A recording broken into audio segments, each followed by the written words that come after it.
Hello बच्चों, let's read the question. The question says the hormone GIP, gastric inhibitory peptide, is secreted by. Question की तरफ से बोला गया जो हार्मोन है GIP वो कहाँ से सिक्रीट होता है. So now let's start the question. सबसे पहले हम क्वेश्चन को सॉल्व करने का की कॉन्सेप्ट देखेंगे. की कॉन्सेप्ट, तो क्वेश्चन को सॉल्व करने का की कॉन्सेप्ट क्या है हमारे, कि हमें GIP के बारे में पता होना चाहिए, राइट. अगर हमें GIP के बारे में नॉलेज है तो हम क्वेश्चन को इजिली सॉल्व कर सकते हैं. GIP के फुल फॉर्म हमें क्वेश्चन के अंदर भी गिवन है, but just revise it that it is gastric inhibitory peptide. क्या है इसकी full form? Gastric inhibitory peptide है इसकी फुल फॉर्म. तो इसके पेप्टाइड से, इसके नाम से हमें पता चल रहा है कि भैया ये किस टाइप का हार्मोन है. ये पेप्टाइड नेचर का हार्मोन है ना. किस नेचर का हार्मोन है? ये पेप्टाइड नेचर का हार्मोन है, स्टेरॉइड नहीं है, या फिर आप बोल सकते हो कि ये कोई लिपिड हार्मोन नहीं है. इसके साथ साथ अगर मैं बात करूं कि भैया ये हमारा जो हार्मोन है ये सिक्रीट कहाँ से होता है, इसकी सिक्रीशन होती कहाँ से है, तो इसकी सिक्रीशन होती है ड्यूडेनम से.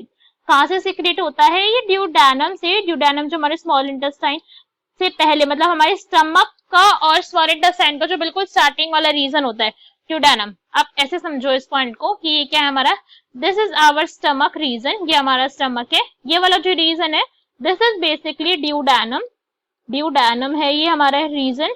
और इसके बाद क्या होगी, इसके बाद जेजुनम आएगा और जो है हमारे स्मॉल इंटेस्टाइन की स्टार्टिंग हो जाएगी. तो यहाँ से, इस रीजन से जो है वो GIP हार्मोन के सिंथेसिस या फिर सिक्रीशन होती है.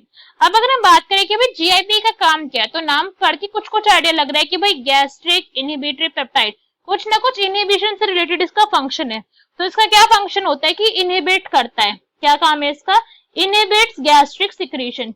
जो गैस्ट्रिक के सिक्रीशन होते हैं बेसिकली, जो हमारे स्टमक है जो कुछ एंजाइम के सिक्रीशन कर रहा है, उन सिक्रीशन को प्रिवेंट करने के अंदर, उन सिक्रीशन को रोकने के अंदर काम होता है GIP का. इसके साथ साथ जो एक और काम है जिसको इनहिबिट कर रहा है, that is stomach motility. Stomach हो जाए तो हमारी उसकी जो मोटिलिटी है, जो उसकी मूवमेंट है, उसको भी क्या करते हैं, प्रिवेंट करता है. स्टमक की मोटिलिटी का ये मतलब नहीं कि हमारा स्टमक जो है वो कहीं चलकर चला गया. उससे मतलब है कि जो हमारे स्टमक की पेरिस्टालसिस मूवमेंट है, जो उसके अंदर की चर्निंग मूवमेंट हो रही है, बेसिकली उसको क्या कर रहा है, ये प्रिवेंट कर रहा है. पेरिस्टालसिस एंड जो चर्निंग मूवमेंट होती है हमारे स्टमक के अंदर, उसको प्रिवेंट करने का काम होता है किसका? GIP का. सो हमारे ऑप्शन रीड करते. ए में हमें गिवन है स्मॉल इंटेस्टाइन. नहीं, ऐसा नहीं था, वहां पे स्मॉल इंटेस्टाइन से नहीं हो रहा, और बहुत सारे हो रहे स्मॉल इंटेस्टाइन से, बट ये नहीं हो रहा है. B stomach. This is also wrong, because stomach से हमारे और काफी सारे एंजाइम्स का सिक्रीशन होता है, बट इसका नहीं हो रहा है भैया. C is ileum. No, ileum से कोई एंजाइम सिक्रेट नहीं हो रहा है. And D is duodenum. So D is our correct answer.